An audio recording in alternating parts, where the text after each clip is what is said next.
Welcome to Cheap Physical Games That Don't Suck, a name that is as literal as it is clunky. I'm Sean, and I love cheap physical games because I don't think you need an awesome game room or expensive stuff to have some fun collecting video games.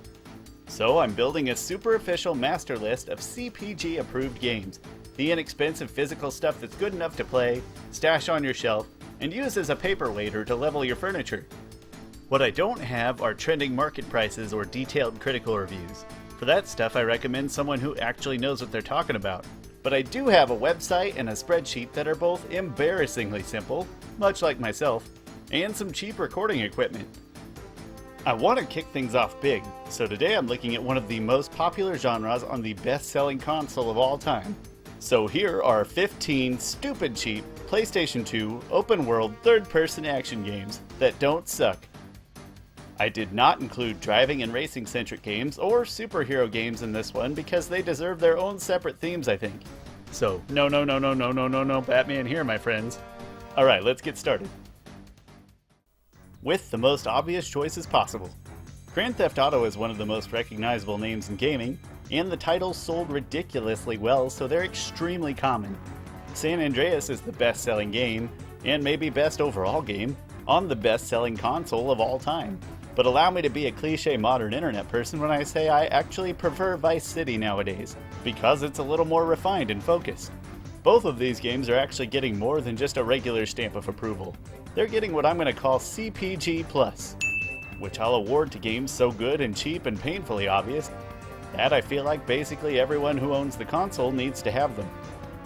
Think of CPG+ as an apology for telling you what you already know. Grand Theft Auto 3, the first in the franchise to take on the third dimension and the inspiration for this theme, is a little rough around the edges, but still extremely fun today and good for another stamp of approval. And honestly, just get the trilogy collection containing all three for literal days worth of fun.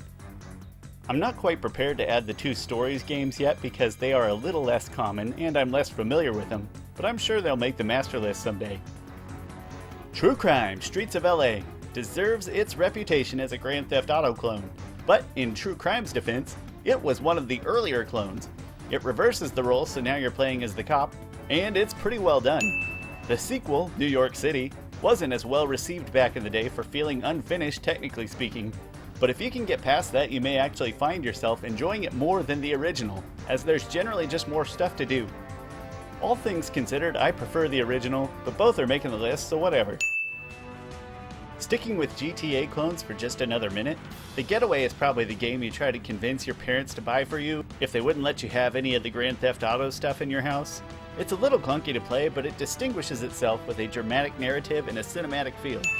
Its sequel, The Getaway Black Monday, isn't quite as good in most respects, but it is respectable as far as sequels go, and it's plenty good enough for the list, so 2 for 2 on this series as well.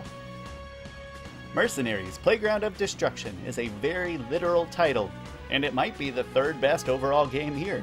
It's the epitome of open world action and destruction, and it was pretty impressive for a PS2 game. Funnily enough, the sequel, World in Flames, is probably the worst game here. And the PS2 port is somewhat infamous for being the worst version of this already lesser sequel. But if you take it on its own merits and not too seriously, I still think there's enough fun to scrape by with a CPG stamp of approval. Gun brings the rootin' tootin' cowboy shootin' action of Red Dead Revolver into a bright open world Wild West. I find it interesting that it was developed by Neversoft, the same people from the Tony Hawk Pro Skater series, and that it never got a sequel because it was well received and very popular in its time. The larger open world itself isn't actually that interesting. I imagine the actual Wild West probably wasn't either, but the gameplay and audio-visual design is all great here. Destroy All Humans and Destroy All Humans 2 are right on the fringe of the stupidly arbitrary average price tag target I set for this theme, and the second one in particular is a little less common, but they're both too good and too unique and common enough to just not add right now. Don't go in looking for a really deep story or gameplay, and you probably won't be disappointed in the amount of havoc you can wreak and despicable humans you can end. They're both very worthwhile. Last but definitely not least, we have maybe my personal favorite Sony exclusive franchise in the Jak and Daxter series. I prefer Jak 2, it just feels like the pinnacle of open world platforming, driving, and shooting the series has to offer, and you may have even noticed it running in the background. That's because it's my Game of the Week. which seriously means nothing other than that I felt like playing it for background fodder, and also I wanted to say the phrase Game of the Week. with special effects. The Precursor legacy feels a little distinctive from 2 and 3 in style, and 3 is probably the most technically impressive, but all 3 are extremely worthy of a spot on nearly any PS2 collector's shelf. I'm not going to add the 4th entry, The Lost Frontier, yet though, since it's less common and not open world. And that's it! 15 stupid cheap PS2 open world third-person action games that don't suck. But if there's one thing I do know, it's that I don't know anything, and I'm sincerely looking forward to additional ideas that I missed. I know there's stuff like The Godfather and The Simpsons Hit and Run that I excluded, for now, based on my stupid arbitrary price tag threshold. I had to draw the line somewhere, but it's also likely that I'm just ignorant, and that's okay, I'm just here to share ideas and have some fun. Speaking of which, thanks for hanging out with me for a little while, and I hope you get something out of this. Until next time.